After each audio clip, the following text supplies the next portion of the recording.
Hello everyone, मैं doctor Sanjay Tiwari फिर आप सबका अपने यूट्यूब चैनल संजय ट्यूटोरियल से बहुत स्वागत करता हूं। फिर आपकी डिमांड पे एक और सैंपल पेपर के साथ और असिस्टेंट अकाउंटेंट और ऑडिटर एग्जाम्स जो आपका बहुत नियर है 16 फरवरी को, उसकी तैयारी हम लोग कर रहे हैं। और आपकी डिमांड पे मैंने 4 सैंपल पेपर लाया है। हर पेपर में 50-50 क्वेश्चन पूरे कॉमर्स के हैं। इस तरह मैंने कहा था कि आपका लमसम 10 सैंपल पेपर लाऊंगा जो आपको बहुत हेल्प करेगा। और कुछ आपको लाइव क्लासेस ही प्रोवाइड करने वाला हूं वेरी सून, जिसमें आपके साथ डिस्कशन करूंगा कुछ टॉपिक्स पे जोड़ करके। और बहुत से बच्चों के कमेंट्स आ रहे थे कि सर थोड़ा सा हिंदी में आप इसको एक्सप्लेन करिए, थोड़े क्वेश्चंस के ऑप्शंस को थोड़ा सा एलोबरेट करिए। तो बच्चे बहुत बड़ा वीडियो से भागते हैं, इसीलिए मैं थोड़ा शॉर्ट कर रहा था कि मैं कोशिश करूंगा कि क्वेश्चंस को थोड़ा सा हिंदी में भी बताऊं और कुछ और भी ऑप्शन से बात करूं। आइए आज देखते हैं हम लोग का और जो हमारा कोचिंग का एप्लीकेशन है संजय ट्यूटोरियल्स, जिसपे हमने एक अपना कोर्स बना के रखा है जिसमें एमसीक्यूज क्वेश्चन है बस मोर देन 3000 जो आपके लिए बहुत बेनिफिशियल हैं, आखिरी समय में आपके लिए बहुत अच्छे हैं, जिसका प्राइस मैंने सिर्फ 99 रुपये डिसाइड किया है। एक बार जरूर, और ये कोर्स सिर्फ इंग्लिश में है, पहले बता रहा हूं हिंदी में नहीं है, और पूरे कॉमर्स का पोर्शन इसमें अवेलेबल है, सारे टॉपिक्स है। एक बार जरूर विजिट कर सकते हैं। बहुत से बच्चों ने इसको लिया है और बहुत अप्रिशिएट कर रहे हैं। आइए, ये सैंपल पेपर हमारा कौन सा है? ये सैंपल पेपर हमारा जो है वो 5th है। ये कौन सैंपल पेपर देखिए, ये 5वां सैंपल पेपर है। चल क्वेश्चंस पे आते हैं। पहला question, accounting is concerned with. Account का संबंध किससे होता है? अकाउंटिंग जानते हैं? अकाउंटिंग जो है वहां हम सिर्फ फाइनेंशियल नेचर ट्रांजैक्शंस को रिकॉर्ड्स करते हैं। वित्तीय यानी कह सकते हो कि फाइनेंशियल नेचर वित्त से संबंधित वित्तीय लेन देन जो होते हैं उन्हीं को करते हैं। मॉनेटरी कह सकते हो, नॉन मॉनेटरी कह सकते हो।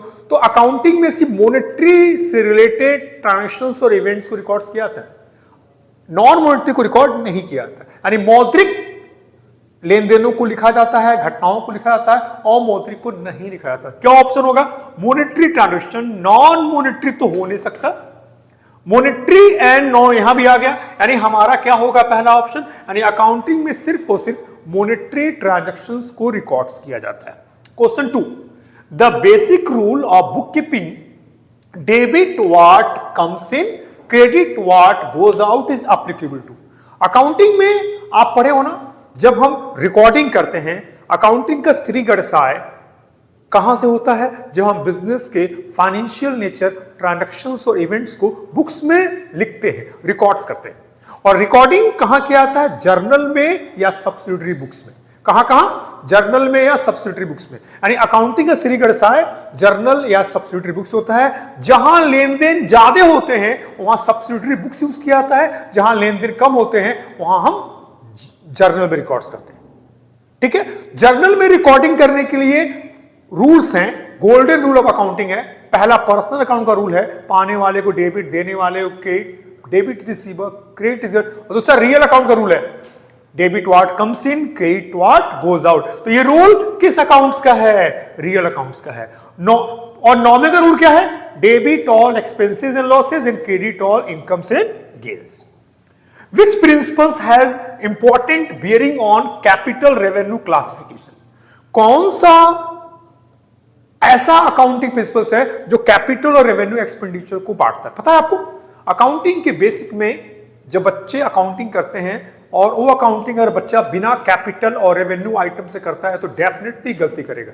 जितनी भी गलतियां अकाउंटिंग में होती है ना, वो गलतियां सबसे ज्यादा गलतियां कैपिटल आइटम और रेवेन्यू आइटम्स के नॉलेज न होने से होती है। तो इन दोनों को डिफरेंशिएट किया गया और बच्चों को सिखाया जाता है कि कौन से एक्सपेंसेस कैपिटल नेचर के होते हैं और कौन से एक्सपेंसेस रेवेन्यू नेचर से होते हैं। तो पूछा है कि ये principles of materiality, principles of conservatism, principles of consistency, और ये आपका पहला है principles of materiality.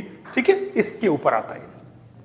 Question number 4, which one of the following accounting convention stipulates the contingent assets appear as footnote in the balance sheet? जो contingent assets और contingent liabilities होते हैं ना, यानी contingent assets वह assets जो बैलेंस शीट बनाने की डेट तक मेरा एसेट नहीं है, बट इन फ्यूचर में किसी घटना की घटित होने पे हमारा एसेट बन सकता है, that is called contingent assets. और ये आपको अपनी ट्रेडिंग पीएल बैलेंस शीट नहीं दिखाना है, लेकिन आप जब बैलेंस शीट बना लेंगे तो नीचे फुट नोट में लिखेंगे इस स्टेटमेंट्स को। क्यों लिखेंगे? क्योंकि इन फ्यूचर में ये असेट्स बन सकता है, तो ये फुल डिस्क्लोजर्स में आता है। किस पे आता है? Disclosure is called full disclosure में आता है, जहां कहा जाता है एवरीथिंग शुड बी ट्रांसपेरेंट, यानी आप एक एक चीजों को ट्रांसपेरेंट रखिए, जो आपसे जो रिकॉर्ड्स मांगे उसको आप अवेलेबल कराइए। Grouping of similar items and transferring those to the respective accounts is known as, जब हम जर्नल से grouping of similar items and transferring those to respective accounts is known as, पहले क्वेश्चंस को देखिए क्या है। कह रहा है grouping of similar items and transferring those to the respective accounts is known as, क्या होता है? ये है आपका लेजर, यानी हम लोग जर्नल से लेजर करते हैं ना, तो जर्नल में क्या होता है? जर्नल में हम ट्रांजैक्शंस को रिकॉर्ड्स करते हैं डेबिट और क्रेडिट फॉर्म में, और लेजर में क्या होता है? लेजर में हम सिमिलर अकाउंट से एक जगह रहते हैं, यानी कैश से रिलेटेड ट्रांजैक्शंस को कैश अकाउंट में लाकर रखते हैं। एंड जितने कैश से रिलेटेड ट्रांजैक्शन हुए हैं, कैश आना जाने का, उनको एक जगह, जितना परचेज है उनको एक जगह, जितना सेल्स, तो वही पूछ रहा है ग्रुपिंग ऑफ सिमिलर आइटम्स, यानी एक तरह की चीजों को से item and transferring those to the respective accounts is known, और उनको हम ट्रांसफर करते हैं, दैट इज कॉल्ड पोस्टिंग। यानी ये हमारा टॉपिक रिलेटेड है लेजर से। एंड लेजर में जब जर्नल से हम लेजर करते हैं, जो सिमिलर आइटम हम ट्रांसफर करते हैं, दैट इज कॉल्ड पोस्टिंग, और ये लेजर से रिलेटेड है। Repairs of second hand machinery purchase is debited to machinery accounts, यानी सेकेंड हैंड एसेट जो आप खरीदते हैं, जब तक उस सेकेंड हैंड एसेट्स काम करना शुरू न कर दे, तब तक उनके खर्चे कैपिटल होते हैं, उस एसेट्स में कास्ट, एसेट्स के कॉस्ट में जुड़ जाता है। और ये किस प्रिंसिपल्स को बताता है, इसकी बात करेंगे। Repairs of second hand machinery purchase is debited to repairs account, ये एरर्स किस तरह का है? अगर हम सेकेंड हैंड मशीन खरीदे हैं, जब तक वो मशीन काम करना शुरू ना कर दे, तब तक उसकी एंट्री मशीन टू कैश होगा, लेकिन उसने रिपेयर में किया है, ये प्रिंसिपल्स, एरर्स ऑफ प्रिंसिपल्स पे जाएगा। कौन सा एरर्स होगा? क्यों? उसको क्या लिखना था? मशीन लिखना था, और उसने क्या लिख दिया? रिपेयर लिख दिया। यहां गलती किस चीज की हुई है? कैपिटल को रेवेन्यू मान लिया और रेवेन्यू को कैपिटल मान लिया, तो वहां गलती, जहां हमें डेबिट करना चाहिए कुछ, हम कर देते हैं कुछ। क्या गलती हुई? हम यहां मशीनरी को डेबिट करते, लेकिन जनाब ने रिपेयर्स को डेबिट कर दिया। It's errors of principles. Errors of principles क्या होता है? जब अकाउंटेंट को अकाउंटिंग कॉन्सेप्ट्स, प्रिंसिपल्स का नॉलेज ना हो, और उस नॉलेज के न होने के चलते जो गलतियां करता है, वो एरर्स ऑफ प्रिंसिपल्स कहलाता है। क्लियर? आई 7th, amount set aside to meet losses due to bad debts is called provision. Accounting के दो टर्मिनोलॉजी हैं, प्रोविजन एंड रिजर्व। यहां अकाउंटिंग का एक कन्वेंशन है, कंजर्वेटिज्म, उसे कहते हैं प्रूडेंस, रूढ़िवादिता का सिद्धांत। ये कहता है कि हम फ्यूचर के लॉसेस के लिए आज ही बुक्स में अकाउंटिंग कर लेंगे, बट फ्यूचर के प्रॉफिट्स के लिए कर दो। बैड डेब्ट्स क्या है? जो हम उधार बेचते हैं ना, क्रेडिट सेल करते हैं, उससे कुछ पैसा हमारा डूब जाता है, और ये रेगुलर बिजनेस के प्रैक्टिस में आता है, तो हम उसके लिए कुछ अमाउंट हर साल अलग करते हैं, that is called provision. Salary and wages appearing in trial balance are shown. अगर आपके ट्रायल बैलेंस में सैलरी एंड वेजेस है, इट्स कॉल्ड,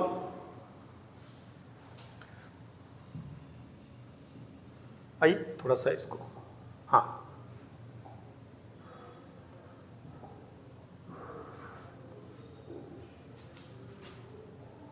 आइए, सैलरी एंड वेजेस ये ज्वाइंट एक्सपेंसेस कहलाता है। क्या कहलाता है? Joint expenses. और जब ज्वाइंट एक्सपेंसेस होते हैं, जिसमें एक सैलरी और वेजेस है, सैलरी पीएल का आइटम है और वेजेस ट्रेडिंग का आइटम है, तो जब दोनों एक साथ हो तो आप क्या करेंगे? पहले आइटम से पहचानेंगे, सैलरी पहले है तो पीएल, और वेजेस पहले है तो ट्रेडिंग। तो सैलरी पहले है तो on the debit side of profit and loss accounts आएगा। It's called joint expenses. क्या कहलाते हैं? ज्वाइंट एक्सपेंसेस, संयुक्त खर्चे। और इनमें जो आइटम पहले है, ये आइटम पहला है ना, इट्स इनडायरेक्ट एक्सपेंसेस। कौन सा expenses?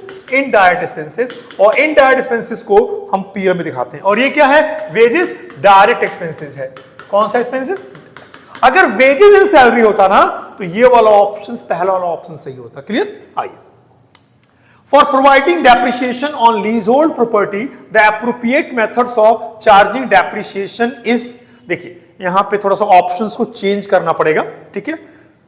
For providing depreciation on lease hold property, lease पे जो आप ऐसे, लीज पे क्या लेते हैं आप? लीज पे आप लैंड लेते हैं, बिल्डिंग लेते हैं, कितने ईयर्स की लीज के लिए? 10 साल 20 साल। तो लीज पे जो प्रॉपर्टी ली जाती है उसके लिए जो मेथड्स अप्लाई होता है उस मेथड्स को हम कहते हैं एन्युटी मेथड्स। क्या कहते हैं? Annuity methods.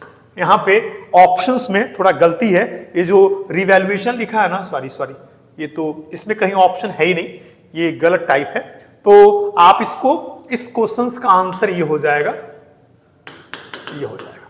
और बहुत जगहों पे आप पाएंगे ना इसका आंसर, पता है आपको, ये आंसर आपको मिलेगा बहुत जगहों पे, लेकिन ये आंसर क्या है? गलत है। लीजहोल्ड एसेट्स के लिए डेप्रिसिएशंस का कौन सा मेथड? Annuity methods.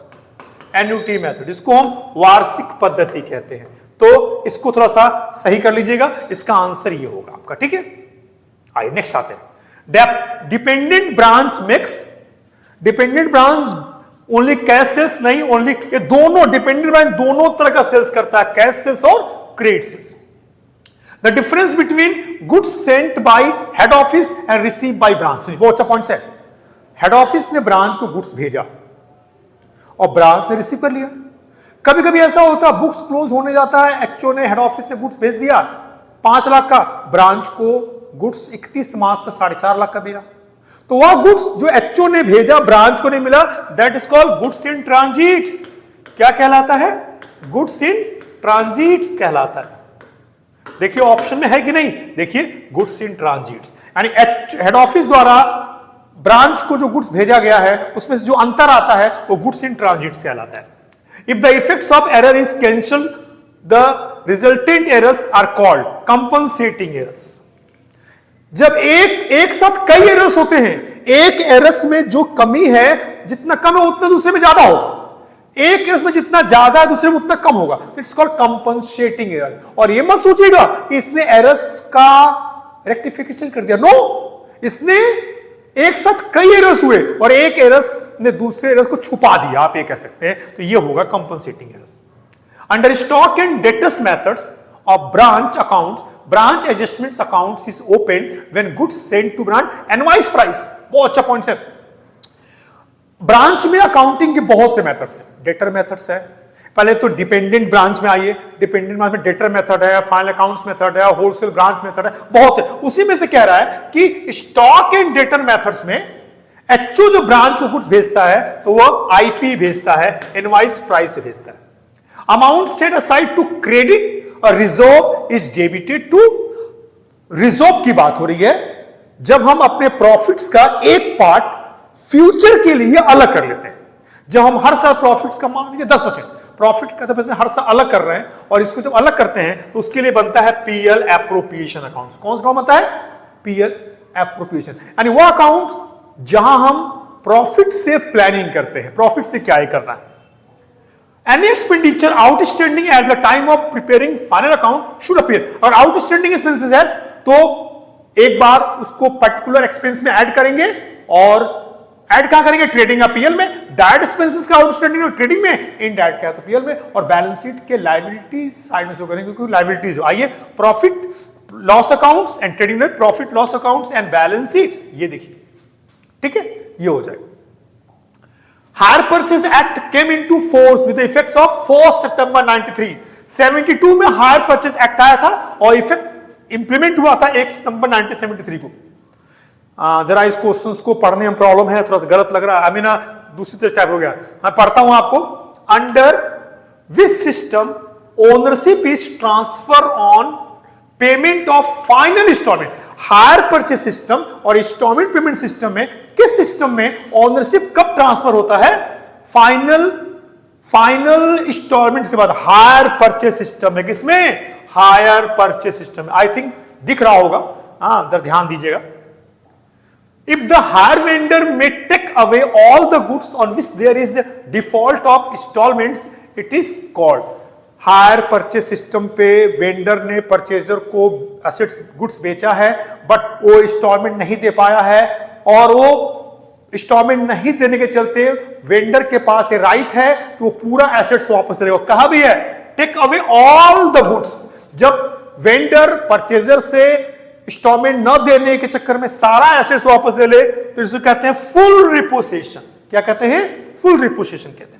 और कुछ ले कुछ छोड़ दे तो पार्शियल रिपोसेशन कहते हैं। Departmental accounts are prepared to ascertain departmental efficiency, यही होगा answer, departmental efficiency. Presidency town insolvency act not applicable to Delhi, ये कहां अप्लीकेबल नहीं होता? दिल्ली में। अ कंपनी में becomes insolvent if make a loss, नहीं, हैज नेगेटिव वर्किंग कैपिटल, नहीं, can not meet his budgeted level, नहीं, can not pay creditors in full after realisation. कब एक कंपनी इंसॉल्वेंट होती है? जब वो अपने एसेट्स को बेच के भी अपने एक्सटर्नल लायबिलिटीज का पेमेंट नहीं कर पाती है तो कंपनी इंसॉल्वेंट हो जाती है। The difference between standard sales and actual sales during इनडेबिट में शॉर्ट सेल्स। शॉर्ट सेल्स क्या होता है? मान लीजिए हमारे गोडाउन में आग लगा और गुड्स जल गया, कितना सेल्स हम नहीं कर पाए आग लगने के चलते, तो पिछले साल इस पीरियड में जितना सेल्स हुआ था वो स्टैंडर्ड सेल्स, और आग लगने के कारण उस पीरियड में जितना सेल्स हुआ वो क्या होगा? Short sales. यानी कि short sales is equal to क्या होता है? Standard sales minus actual sales. अब समझिए, आइए, स्टैंडर्ड सेल्स क्या है? जिस पीरियड में आग लगा है, यानी आग लगने के चलते जो पीरियड डिस्टर्ब रहा उस पीरियड का सेल्स एक्चुअल सेल्स, ठीक उसी पीरियड का पिछले साल का सेल्स स्टैंडर्ड सेल्स, और इनका डिफरेंस क्या होता है? Short sales. Short working can be recoup, short working recoup यानी सरप्लस से, और सरप्लस आता है रॉयल्टी माइनस मिनिमम रेट। किससे? Surplus. Surplus is equal to क्या होता है? Royalty minus minimum rate. ठीक है, यानी हमारा excess of royalty over minimum, ये हो जाएगा सरप्लस। आइए, the minimum rent can dash dash be proportionately if there is a stoppage due to strike. अगर स्ट्राइक हुआ है तो मिनिमम रेंट को प्रोपोर्शनली क्या किया जाएगा? डिक्रीज कर दिया जाएगा, हटा दिया जाएगा। The imprest system is used in case of petty cash book. जो आप जाओगे सब्सिडरी बुक्स पढ़ोगे, सब्सिडरी कैश बुक है, कैश बुक में पिटी कैश बुक है, तो ये आपका पिटी कैश बुक है। If gross profit rate 20% and short sales 4 lakh, then loss of profit. देखिए, loss of profit is equal to क्या होता है? Loss of profit is equal to होता है आपका short sales into GP rate. क्या होता है? Short sales into GP rate. आइए, short sales 4 lakh, GP rate 20%, ठीक है ना? 80,000 रुपए आएगा, ये हो गया 80,000 रुपए। यानी ये बता रहा है कि कम सेल्स होने के चलते कितना प्रॉफिट्स आप नहीं कमा पाए, ये बता रहा है। यानी कि आग लगने के चलते 4 लाख का सेल्स कम हुआ, और इस 4 लाख के सेल्स पे 20% प्रॉफिट हम नहीं कमा पा रहे हैं, यानी 80,000 रुपए का प्रॉफिट हम छोड़ रहे हैं। Dash dash is a system that keeps a running continuous record that track inventories and the cost of goods sold on the day to day.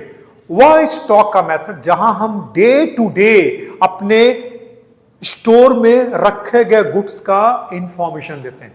जब स्टोर लेजर अकाउंट बनता है ना, पर डे कितना raw material आया, कितना raw material factory को बनने के लिए गया, कितना रॉ मटेरियल बचा है, जब हम डे टू डे ट्रैक करते हैं, इट्स कॉल्ड कंटिन्यूअस स्टॉक। इसी को हम परपेचुअल सिस्टम भी कहते हैं। क्या कहते हैं? परपेचुअल सिस्टम भी कहते हैं। और अगर कहा जाए तो इसमें ये कंटिन्यूअस स्टॉक टेकिंग भी आंसर्स का पार्ट बन सकता है। लेकिन अगर टर्मिनोलॉजी के हिसाब से चलें तो टर्मिनोलॉजी के हिसाब से सबसे बेस्ट आंसर क्या होगा आपका? परपेचुअल। 2 है, पीरियोडिक और परपेचुअल। पीरियोडिक क्या है? जब साल में एक बार स्टॉक का गणना किया जाए तो वो पीरियोडिक होता है। एक पर्टिकुलर डेट को जब स्टॉक को कैलकुलेट किया था तो पीरियोडिक होता है, और डे टू डे पर डे स्टॉक निकालते हैं तो क्या होता है? परपेचुअल होता है। The difference in the balance of both the cash book and passbook can be because of, ठीक है, errors in recording the entries either in, हाँ अगर एरर्स कैश बुक या पासबुक किसी एक हुआ तब भी डिफरेंस आएगा। Same entry recorded in either of book earlier and the other, ये भी होगा। कंप्लीट ओमिशन, बिल्कुल छूट गया किसी एक में कैश बुक तो भी, यानी ये ऑल सारे रीजंस हैं जिनकी वजह से डिफरेंस आएगा बैलेंसेस में। Payment receive by account holder through a cheque in entered in, payment receive by account holder, cheque कहां, पासबुक में रिकॉर्ड होगा, ठीक है ना। आइए, the passbook at the time of collection of cheque, ये हो गया आपका third. Dash dash is a system of ascertaining inventory by taking an actual counts of inventory item on hand and particular date. ये आपका periodic, आइए पीछे बताएं, जब एक पर्टिकुलर डेट को हम स्टॉक का वैल्यूएशन करेंगे तो क्या होगा, periodic होगा। Which of these equation is deviation from usual accounting equations? Accounting equations क्या होता है आप जानते हैं, capital plus liabilities, capital plus liabilities is equal to assets, ये हमारा अकाउंटिंग इक्वेशन। अब इसमें क्या पूछ रहा है, which of this equation is deviation, कौन अलग है। और सुनिए, ये ओनर्स इक्विटी मतलब कैपिटल, ये देखिए owner equity is equal to asset, ये गलत है, ये एसेट्स प्लस लाइबिलिटीज हो रहा है, यही तो अलग है। ओनर्स प्लस, ये सही है, एसेट्स माइनस, ये भी सही है, आउटसाइड लायबिलिटीज प्लस प्रॉफिट, ये भी सही है। यानी ये पहला हमारा क्या होगा, अकाउंटिंग इक्वेशन में सेट नहीं बैठ रहा है। What is the full form of PFMS? यह है public financial management system. Under sales on return और approval basis when transactions are few, the seller while sending the goods treats them. अब क्या है बता दें आपको, जब हम कस्टमर से गुड्स बेचते हैं, जब बिजनेस से बहुत कंपटीशन होता है, जो कस्टमर हमसे हमारे गुड्स को नहीं खरीदता है, तो हमें बहुत से हथकंडे अपनाने पड़ते हैं। तो हम कस्टमर से कहते हैं भाई ले जाओ ना गुड्स, ले जाओ, नहीं समझ आएगा तो वापस कर देना। तो हम बहुत सा गुड्स इस कंडीशन में बेचते हैं कि समझ में आएगा तो रखना, वरना वापस कर देना। लेकिन उसका एक वापस करने का टाइम पीरियड, वही कह रहा है कि अंडर सेल्स ऑन रिटर्न और अप्रूवल बेसिस, ले जाओ रखो, नहीं तो वापस कर देना, नहीं समझ वापस कर देना। कह रहा है कि इस केस में ट्रीट क्या किया जाता है, इसकी बात हो रही है यहां पे। क्या है आंसर देखिए, इसमें an ordinary sales but no entries पर, ना हो ही नहीं सकता है, एंट्री तो पास होगी। N ordinary sales entry for normal sales pass, right, ठीक है ना, यही होगा। The area wherein different accounting policies can be adopted are, ठीक है ना, ये प्रोवाइडिंग डेप्रिसिएशन, जहां आपको बहुत से ऑप्शंस मिलते हैं डेप्रिसिएशन लगाने के, बहुत से मेथड है, fix instalment, diminishing balance, annuity, inventories के बहुत से मेथड्स हैं, LIFO, FIFO, HIFO, MIFO, investments के वैल्यूएशन के बहुत, यानी ये ऑल आ जाएगा। क्या आ जाएगा, ऑल आ जाएगा। An adjustment entry for prepaid expense affects, prepaid expenses affects करता है हमारे expenses को घटाता है और assets में जाता है। देखिए क्या कह दिया है, assets and expenses, assets and income होगा नहीं, liabilities नहीं होगा, यही होगा assets and, यानी prepaid expenses particular expenses को घटाता है और हमारे assets में जाता है। Goods and services may be charged by one department to another department, किस पे, मार्केट प्राइस पे भी होता है, कॉस्ट प्लस एग्रीज परसेंटेज इस पे भी होता है, यानी ये दोनों हो जाएगा A and B. A trader values is opening stock 10% over is cost, the value of opening stock is written 27। अब देखिए कह रहे हैं कि कॉस्ट मान लेते हैं, क्या है देखिए, कॉस्ट है, कॉस्ट मान लेते हैं 100, ठीक है ना। तो कह रहा है trader values is opening stock 10%, यानी कि ओपनिंग स्टॉक कितना हो जाएगा, देखिए ओपनिंग स्टॉक 100 प्लस 10 यानी 110 हो जाएगा, हो जाएगा। अब देखिए 110 ओपनिंग स्टॉक है तो कॉस्ट कितना है, देखिए तो कॉस्ट 100 है। सो अगर 27,500 कॉस्ट होगा तो 27,500 ओपनिंग स्टॉक होगा तो 27,500 ओपनिंग स्टॉक है तो कॉस्ट कितना आएगा, 27,500 इंटू 100 27,500 इंटू 100 अपॉन 110, ये कैंसिल करते हैं, ये 22 55, ये 3 जीरो 25,000 आएगा, ये 25,000 ऑप्शन से। क्लियर? आइए, the average clause in fire policy states that the insured can get back only the portion of actual loss suffered as the sum insured bears to total value। ठीक है, यही होगा। if profit is equal to 25% of cost, कह रहा है percentage of profit on cost is equal to 25%। Profit on cost 25% है, और पूछा है सेल्स पे क्या होगा, percentage of profit on sales.